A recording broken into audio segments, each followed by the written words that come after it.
আমাদের অভ্যুত্থানের নেতৃবৃন্দ সেই নাহিদ ইসলাম থেকে শুরু করে যারাই আমাদের অভ্যুত্থানের নেতৃত্ব দিয়েছে তাদেরকে বিতর্কিত করার জন্য মিডিয়া যে রকম ব্যবহৃত হচ্ছে তার বিরুদ্ধে আমাদেরকে সজাগ থাকতে হবে। আপনাদের জানার কথা, নাহিদ ইসলামের পিএস কোথায় কার জন্য সুপারিশ করার জন্য চাকরির জন্য সেটা মিডিয়াতে পোলাও করে প্রচার হয়, কিন্তু অমুক নেতা তমুক নেতা তারা যে সুপারিশ করছে সেটা কোনো প্রচার হয় না। আমাদের সরকারে আছেন, তার মন্ত্রণালয়ের দুর্নীতি খুঁজতে ব্যস্ত হয়ে পড়েছে, কিন্তু আওয়ামী লীগের 16 বছরের দুর্নীতি তারা খুঁজছে না।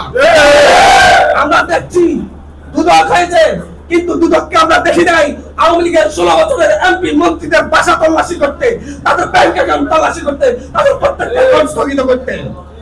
আমরা দেখছি কিভাবে এই সরকারের যে উপদেষ্টাগণ অন্যায়ের বিরুদ্ধে, ফ্যাসিস্টের বিরুদ্ধে ভূমিকা রেখেছে তাদেরকে বিতর্কিত করার চেষ্টা করা হচ্ছে। এই ব্যাপারে এই দেশের মানুষকে সচেতন থাকতে হবে।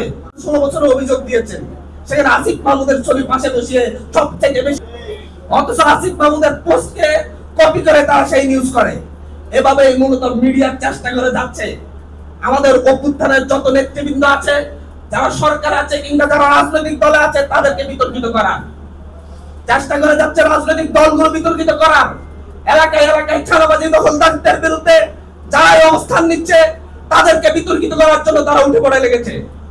দেখা যাচ্ছে যারা এটার বিরুদ্ধে কথা বলে, যারা আওয়ামী লীগকে অ্যারেস্টের পক্ষে কথা বলে, তাদেরকে গ্রেফতারের পক্ষে কথা বলে, যারা জুলাইয়ের বিচারের পক্ষে কথা বলে, আন্দোলন করে, সংগ্রাম করে, তাদের ক্যারেক্টার অ্যাসাসিনেশন শুরু করে।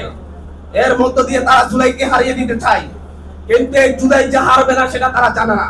তারা ভুলে গিয়েছে 47 আমরা ব্রিটিশদের থেকে মুক্তি নিয়েছি, 71 আমরা পাকিস্তানি ব্রিটিশদের কাছে, 47 ব্রিটিশদের কাছ থেকে আমরা মুক্তি পেয়েছি, ব্রিটিশদের কাছে আমরা ফিরে যাই নাই।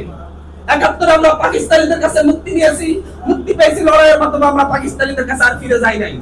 24 আমরা ভারতের বিরুদ্ধে লড়াই করে আমরা মুক্তি পেয়েছি, আমরা সেই ভারতের কাছে আর ফিরে যাব না। যারা কোনো দুঃস্বপ্ন দেখছে এদেশের মানুষ আবার ভারতের সেই দাসত্বে আবদ্ধ হবে, তারা সেই দুঃস্বপ্ন বলছি, আপনারা এই দুঃস্বপ্ন আর দেখবেন না। এই তরুণ প্রজন্ম সেই দুঃস্বপ্নকে আপনাদেরকে প্রতিহত করে সেই দুঃস্বপ্ন আর দেখার সুযোগ দিবে না। লড়াই চলছে, লড়াই চলবে। এই নোয়াখালীতেই আমাদের জাতীয় নাগরিক পার্টি যে নতুন রাজনৈতিক স্বপ্ন দেখছে, সেই স্বপ্নের বীজ এই নোয়াখালী থেকে উত্থিত হবে ইনশাআল্লাহ। এই নোয়াখালীতে আমরা এই বীজ রোপণ করে যাচ্ছি আজকে। আগামী 1 বছর পরে এই জায়গায় আমরা লাখো মানুষের দল নিয়ে সমাবেশ করে থাকবো ইনশাআল্লাহ।